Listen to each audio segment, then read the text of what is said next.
حق مہر کیا لکھا جاتا ہے؟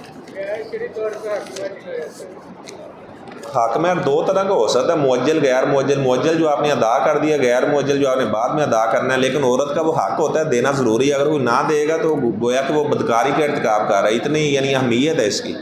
بعض لوگ کہتے ہیں نہیں میں نے معاف کروا لیا بیوی سے، بھائی کیوں معاف کرواتے ہیں؟ اسی وجہ سے تو اللہ نے آپ کے لیے اسے حلال کیا ہے، تو آپ اس کا حق مہر ادا کریں۔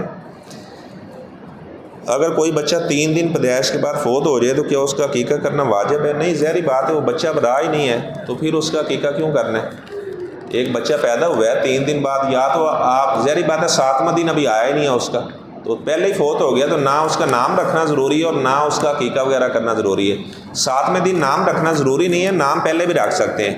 آپ صلی اللہ علیہ وسلم نے فرمایا کہ اللہ تعالیٰ نے رات کو مجھے ایک بیٹا دیا ہے، وَسَمَّيْتُهُ ابراہیم، اور میں نے اس کا نام ابراہیم رکھا ہے، یعنی جیسے بچہ پیدا ہوا تو آپ نے نام ہی رکھ دیا۔ اور حضرت مریم کی والدہ نے کہا تھا اللہ تعالیٰ نے مجھے بیٹی دی ہے، وَسَمَّيْتُهَا مریم، میں نے اس کا نام مریم رکھا ہے، ساتھ ہی متصل نام بھی رکھ دیا۔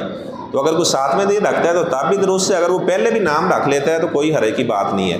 اچھا، ایک سوال ضمناً ہے، میں بتا دیتا ہوں۔ مثلاً بچہ پیدا ہوا ہے 11 بجے رات کے، ٹھیک ہے، آج منگل ہے یا کیا، کون سی رات ہے؟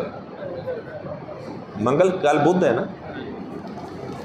ہاں جی، تو رات پہلے آتی ہے، دن بعد میں آتا ہے۔ یہ جو آج کی رات ہے یہ بدھ کی رات ہے، ٹھیک ہے، یعنی جیسے اپنا سورج غروب ہوتا ہے تو اگلے دن کا کنیکشن شروع ہو جاتا ہے۔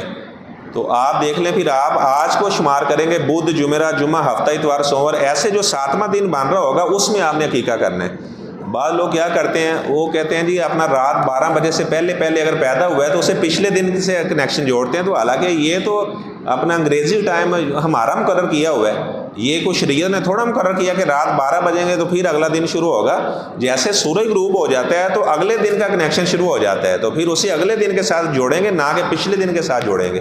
اللہ تعالیٰ ہمیں قرآن حدیث میں بصیرت فہم عطا فرمائے، اور اللہ تبارک و تعالیٰ ہمیں تمام احکامات میں شریعت کے جتنے بتائے ہوئے مسئلے اللہ تعالیٰ عمل پیرا ہونے کی توفیق عطا فرمائے۔